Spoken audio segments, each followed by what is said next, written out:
In this tutorial, we'll walk you through adding the Torrentio add-on to Stremio and explain why it might not appear in the app by default.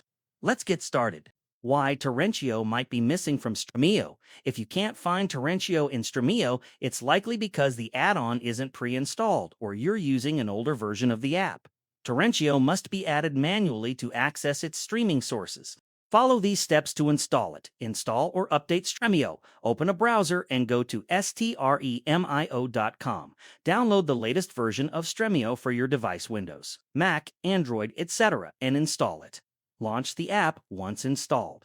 Access Torrentio's configuration page. In your browser, go to torrentio.strem.fun configure. Install the add-on on the configuration page. Customize your preferences if desired, such as quality or providers. Then click the Install button.